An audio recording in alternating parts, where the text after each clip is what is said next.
La canción de pirata. Con 10 cañones por banda, viento en popa a toda vela. No corta el mar sino un valoro bergantín.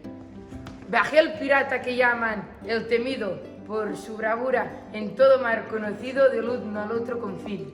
La luna en el mar hiela, en la lona gime el viento, y al temblando movimiento, olas de plata y azul. Y ve al capitán pirata cantando alegre en la popa, hacia un lado al otro Europa, y allá a su frente Estambul.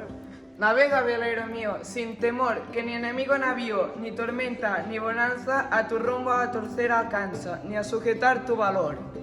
20 presas hemos hecho a despecho del inglés, y han rendido sus pendones 100 naciones a mis pies. ¿Qué es mi barco, mi tesoro? ¿Qué es mi Dios, la libertad? Mi ley, la fuerza y el viento, mi única patria, la mar. Allá mueven feroz guerra, ciegos reyes, por un palmo al mar de tierra, que yo aquí tengo por mía, cuánta barca al mar rabió, a quien nadie impuso leyes. No hay playa sea cualquiera, ni bandera de esplendor, que no sienta mi derecho y de pecho a mi valor.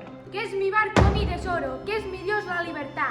Mi ley, la fuerza y el viento, mi única patria, la mar. A la voz del barco viene, es de ver, como vida se previene.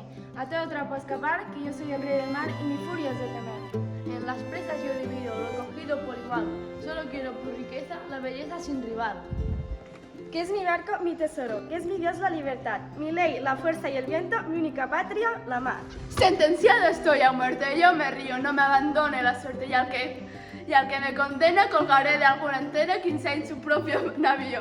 Y si caigo, ¿qué es la vida? Por perder y galadí, como el yugo del esclavo, como bravo sacudí. ¿Qué es mi barco, mi tesoro? ¿Qué es mi Dios, la libertad? Mi ley, la fuerza y el viento, mi única patria, la mar.